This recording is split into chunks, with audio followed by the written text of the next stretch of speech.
Crime rates in the UK have been making headlines, but what's really behind the numbers? In this video, we'll dive deep into the data to uncover which specific crimes are on the rise and just how significant these increases are.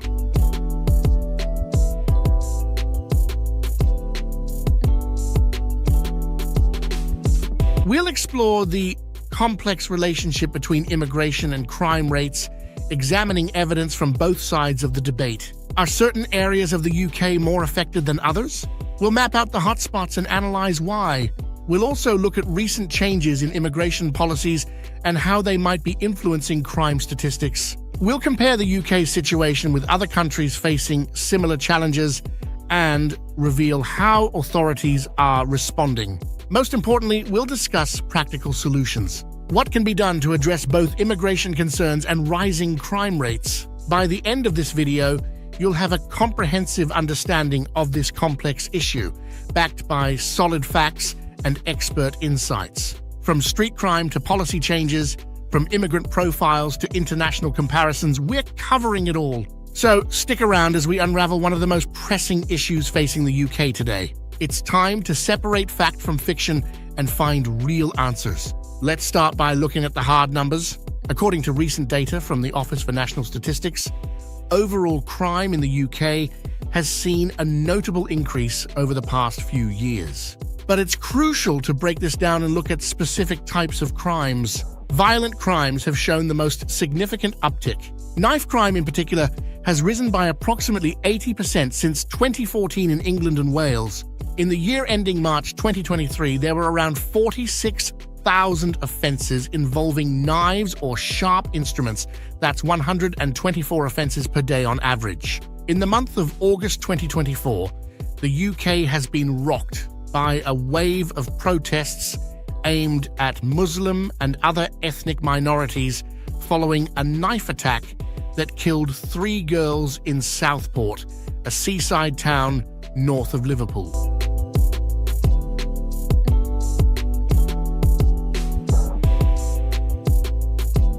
Riots erupted across various UK cities and towns after far-right activists spread misinformation about the attack, according to government and police sources. Shortly after the stabbing incident, a social media user known as European Invasion falsely claimed the attacker was a Muslim immigrant. This misinformation spread to Facebook and Telegram, as reported by Logically, a UK firm combating online propaganda.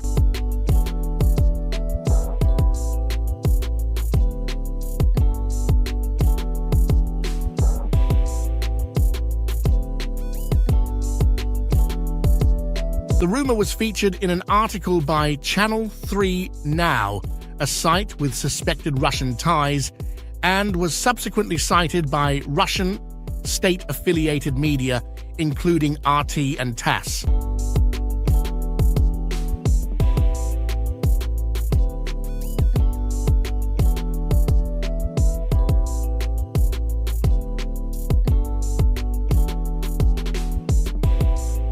Sociologist Stephanie Alice Baker from City University of London noted that social media videos often incite similar unrest among viewers. The riots affected over a dozen locations, including London, Manchester, Liverpool, and Belfast.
Another hotel in Tamworth was attacked later.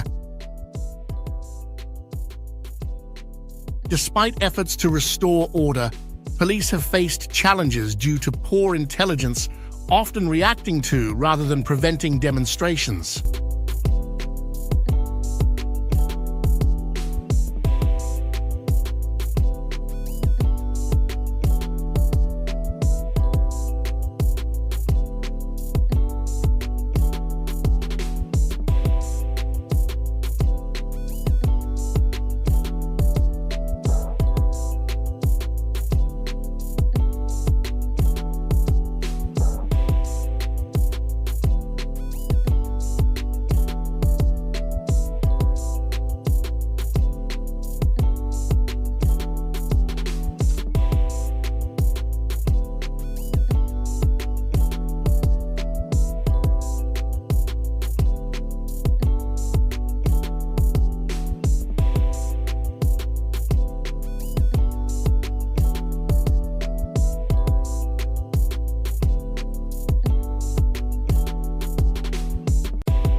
Robbery has also seen a concerning rise, with a 12% increase in the year ending March 2023 compared to the previous year. Meanwhile, theft offences have increased by 18% over the same period.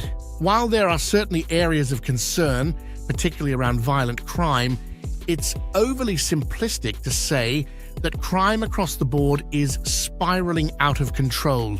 Now, let's tackle the complex issue of immigration's relationship to these crime statistics. Some argue that there's a direct link between increased immigration and rising crime rates. Let's examine the data on both sides of this debate. Proponents argue that in some areas with high immigration, there have been concurrent increases in certain types of crime. However, it's crucial to consider counterarguments and alternative explanations. Many criminologists argue that factors such as poverty, lack of economic opportunities, and social disintegration are much stronger predictors of crime rates than immigration status. A 2014 LSE study found that areas with increased immigration in the UK actually experienced falling crime rates. Moreover, statistics from the Ministry of Justice show that foreign nationals make up a smaller percentage of the prison population than their share of the general population would suggest. This contradicts the notion that immigrants are disproportionately involved in criminal activity. It's vital to distinguish between correlation and causation. While we might see both increased immigration and increased crime rates in certain areas, this doesn't necessarily mean one is causing the other. Other factors, such as economic deprivation or cuts to public services, could be driving both trends independently. Ultimately, the relationship between immigration and crime is far from straightforward. While there may be localized issues that need addressing, broad generalizations about immigrants and crime are not supported by the overall body of evidence. When we look at crime statistics across the UK, certain areas do stand out as having higher crime rates. According to recent data from the Office for National Statistics, London consistently ranks as having the highest crime rate in England and Wales, followed by the West Midlands and Yorkshire and the Humber. In Scotland, Glasgow has historically had higher crime rates compared to other cities. However, it's crucial to understand the demographic and socio-economic factors at play in these high crime areas. Many of these regions are characterized by higher levels of poverty, unemployment, and social deprivation. For instance, Tower Hamlets in London, which has one of the highest crime rates in the city, also has one of the highest child poverty rates in the UK. This underscores the complex relationship between economic hardship and crime. Urban areas generally have higher crime rates compared to rural areas. This difference can be attributed to various factors including population density, greater anonymity in cities, and more opportunities for certain types of crime in urban environments. Interestingly, when we overlay immigration data with crime statistics, we don't see a consistent pattern. Some areas with high immigrant populations have low crime rates, while others have higher rates. This further complicates the narrative around immigration and crime, suggesting that other factors may be more influential in determining crime rates. It's also worth noting that perception of crime doesn't always align with reality. Some areas perceived as high crime may actually have lower rates than national averages, highlighting the importance of relying on data rather than anecdotal evidence or media portrayals. In recent years, the UK has implemented several significant changes to its immigration policies. The most notable shift came with Brexit, which ended free movement between the UK and EU countries.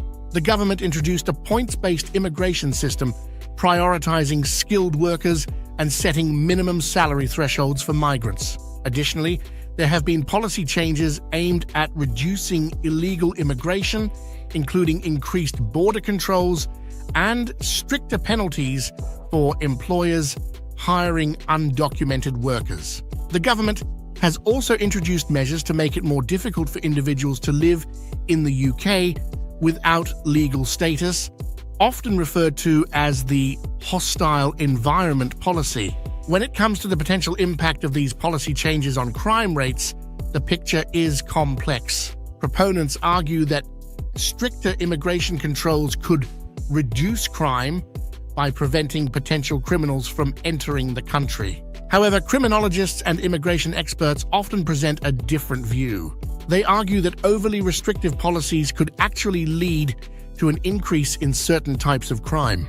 For instance, making it harder for people to work legally might push some into underground economies or criminal activities out of desperation. There's also concern that the hostile environment policy could make immigrant communities less likely to report crimes or cooperate with police, potentially allowing criminal activities to go unchecked.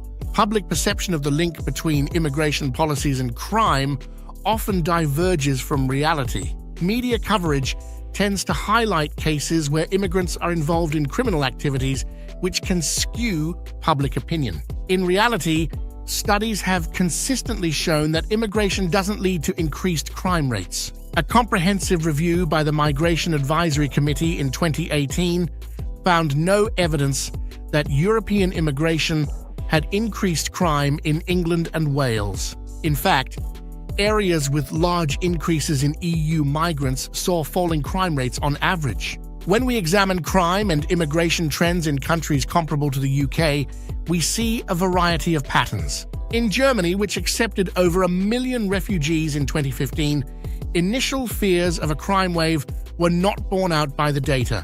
While there was a slight increase in certain types of crimes immediately following the influx, overall crime rates have since decreased. Sweden, often cited in immigration debates, has seen an increase in certain crimes, but studies show socioeconomic factors play a more significant role than immigrant status.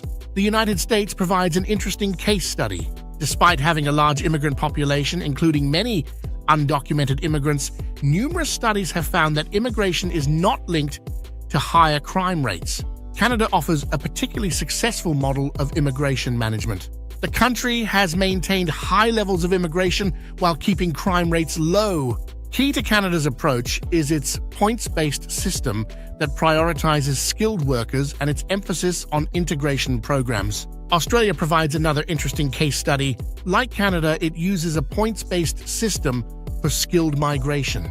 The country has also implemented community policing strategies in areas with high immigrant populations, fostering trust and cooperation between law enforcement and these communities. So, what lessons could the UK learn from these international examples? Firstly, the importance of integration cannot be overstated. Countries that invest in language training, job placement, and community integration programs for immigrants tend to see better outcomes in terms of social cohesion and crime prevention. Secondly, community policing approaches like those used in Australia could be beneficial. Building trust between immigrant communities and law enforcement can lead to better crime reporting and prevention. Thirdly, the UK could consider refining its points-based system, taking cues from the successful Canadian model. This could help ensure that immigration aligns with the country's economic needs while also considering factors that contribute to successful integration. Lastly, it's crucial to maintain a fact-based approach to policy making. Countries that have based their policies on empirical evidence rather than public perception or political rhetoric have generally seen more positive outcomes. The UK government and law enforcement agencies have implemented several strategies to address rising crime rates. One of the most prominent is the Police Uplift program, launched in 2019, which aims to recruit 20,000 additional police officers by 2023. As of September 2022, over 15,000 officers had been recruited under this program. The goal is to increase police presence and improve response times, particularly in high-crime areas. Another key strategy has been the focus on knife crime. The government has introduced knife crime prevention orders and increased stop and search powers in certain areas. Additionally, the Offensive Weapons Act 2019 brought in new restrictions on the sale and possession of certain weapons. In terms of addressing the potential link between immigration and crime, the government has tightened border controls and introduced measures to make it harder for individuals to remain in the UK illegally. This includes the controversial plan to deport some asylum seekers to Rwanda, which has faced legal challenges. When it comes to the effectiveness of these measures, the picture is mixed. The increase in police numbers has been welcomed by many, but it's too early to definitively assess its impact on crime rates. Some argue that simply increasing numbers isn't enough without addressing underlying causes of crime. The focus on knife crime has shown some promising results, with knife-related homicides decreasing in recent years. However, overall knife crime remains a significant concern, suggesting that more comprehensive approaches may be needed. The effectiveness of immigration-related measures in reducing crime is difficult to quantify. While stricter border controls may prevent some individuals with criminal intentions from entering the country, there's little evidence that such measures significantly impact overall crime rates. Looking to the future, several initiatives have been proposed or are in the early stages of implementation. The government has announced plans for a new serious violence duty, requiring public bodies to work together to address the root causes of serious violence. There's also increased focus on early intervention programs to prevent young people from being drawn into crime. In terms of technology, there's growing interest in predictive policing tools that use data analytics to anticipate and prevent crime. However, these raise ethical concerns about privacy and potential bias. There are also calls for a more holistic approach to crime prevention, addressing factors like poverty, education, and mental health. Some advocate for increased investment in youth services and community programs as a long-term strategy to reduce crime. As we delve deeper into the complexities of crime rates in the UK, it's crucial to recognize that immigration is just one piece of a much larger puzzle. Let's examine some of the other key factors that contribute to crime rates. Essentially, economic conditions play a significant role. Areas with high unemployment, low wages, and limited job opportunities often see higher crime rates. For instance, during the 2008 financial crisis and its aftermath, the UK saw an increase in acquisitive crimes like theft and burglary. Social factors also have a profound impact on crime rates. Communities with strong social bonds, mutual trust, and shared values tend to have lower crime rates and vice versa. Educational opportunities, or the lack thereof, are another crucial element. There's a clear correlation between low educational attainment and higher rates of criminal activity. Mental health and substance abuse issues are also significant contributors to crime rates that are often overlooked in public discourse. Similarly, drug and alcohol abuse are closely linked to various types of criminal behavior, from acquisitive crimes to fund addictions to violent crimes committed under the influence. Addressing crime effectively requires a holistic approach that takes all these factors into account. Immigrants, like any other group, are affected by these same economic, social, educational, and health-related issues. The UK's immigrant population is remarkably diverse, representing a wide range of cultures, religions, and backgrounds. As of 2021, the foreign-born population in the UK was estimated at 9.6 million, or 14% of the total population. This includes people from all corners of the globe, from long-established communities with roots in former British colonies to more recent arrivals from the EU and beyond. However, these communities often face significant challenges. Language barriers can make it difficult to access services, find employment, or fully integrate into society. Many immigrants experience discrimination or prejudice, which can lead to social isolation. Economic challenges are also common, with some struggling to find work that matches their skills and qualifications. Despite these challenges, there are countless success stories and positive contributions from immigrant communities that often go unrecognized in public discourse. For instance, immigrants play a vital role in staffing the National Health Service, NHS. As of 2019, 13.3% of NHS staff reported a non-British nationality, with this figure rising to 28.4% for doctors. These professionals have been particularly crucial during the COVID-19 pandemic. In the business world, immigrant entrepreneurs have made significant contributions to the UK economy. A 2016 study found that 14% of UK companies were founded by immigrants, with these businesses creating 1.6 million jobs. Notable examples include the founders of Deliveroo and Net-a-Porter, both immigrants who built highly successful companies in the UK. Culturally, immigrants have enriched British society in countless ways. From the diverse cuisines now considered staples of British eating, to the contributions of immigrant artists, writers, and musicians, the cultural landscape of the UK has been profoundly shaped by its immigrant communities. It's also worth noting the strong sense of community service often found in immigrant populations. These success stories and positive contributions highlight the complex reality of immigration.